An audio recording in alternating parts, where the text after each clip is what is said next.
Some of you know that I teach at Catholic University and spend most of my days training men who are preparing for the priesthood.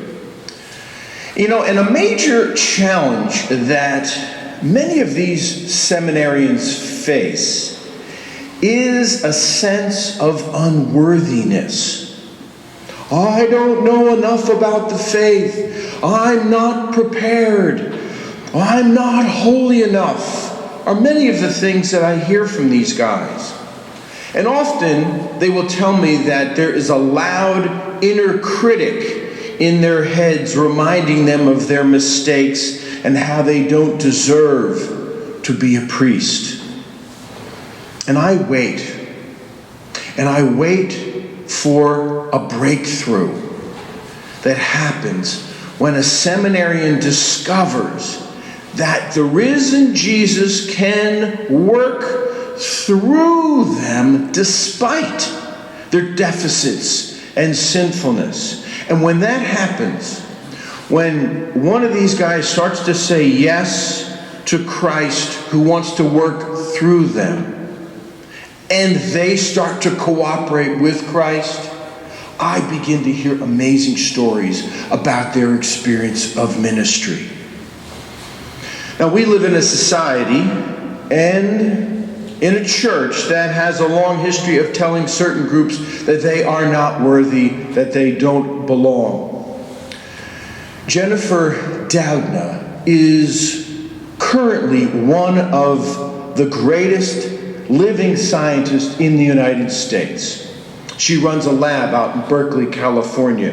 And when she was in elementary school in Hawaii, she was told by her teachers, little girls don't study science.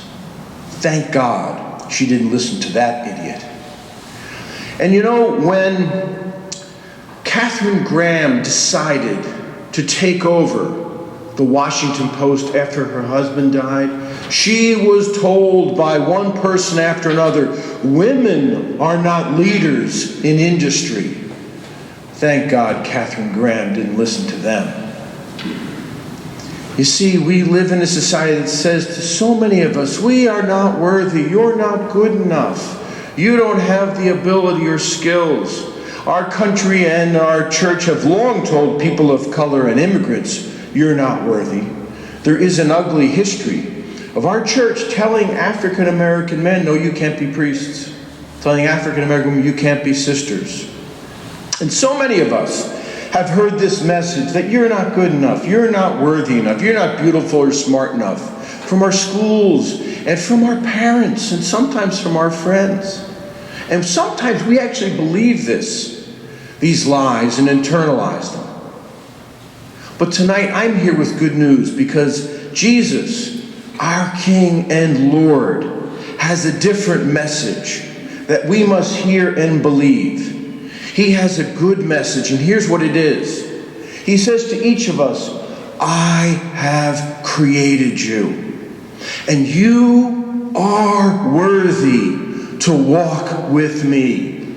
You are worthy of me working through you. Watch what happened to Peter in today's gospel.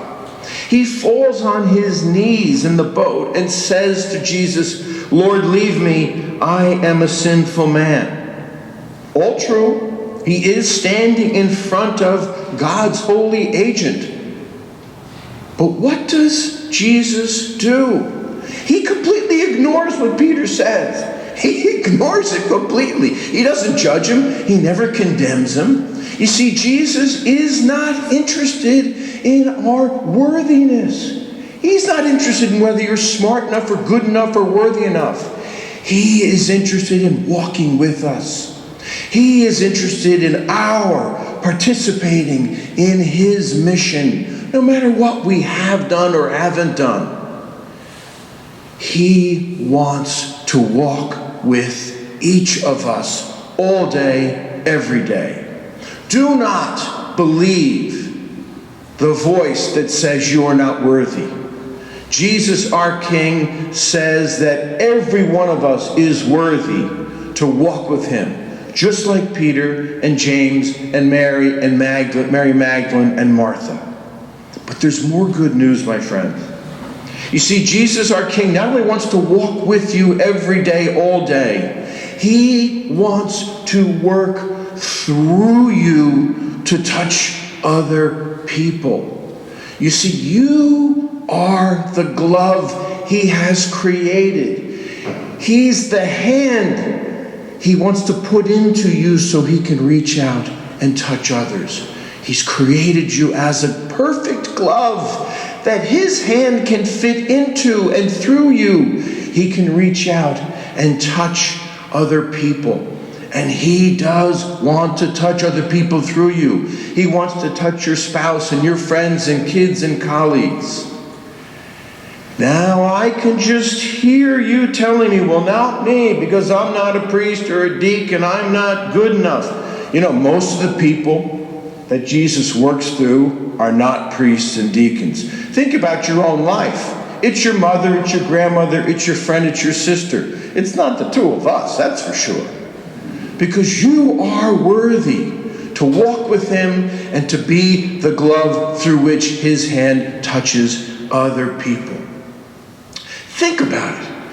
God decided to work through old Abraham and Sarah, crazy Jacob, stuttering Moses, David and his insane family. If God can work through those folks, he can certainly work through us. Now, I want you to watch what Peter and his boys learned happens when Jesus starts to work through us. Watch what he learned. He discovered after fishing all night that without Jesus, they caught nothing.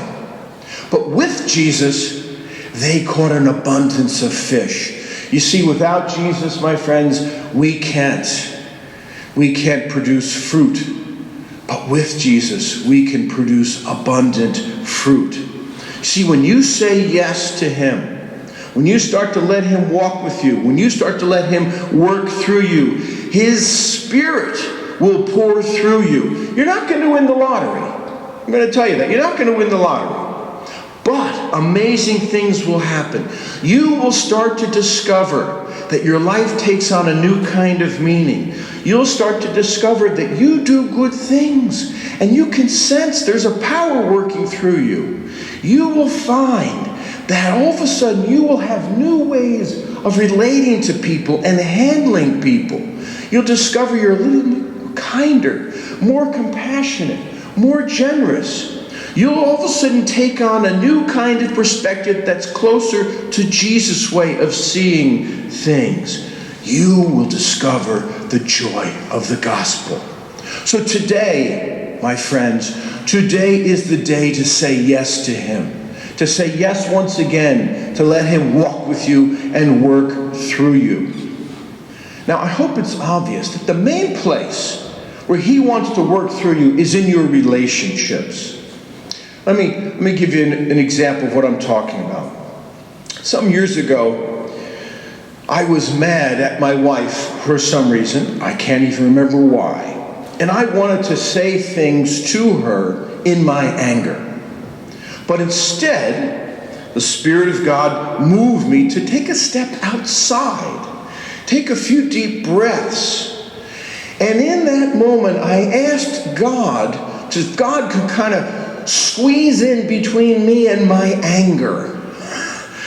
And the Lord did. And the flames of my Irish temper tamped down a little bit. And later, I was able to speak to her out of the Lord's power and presence and not my Irish temper.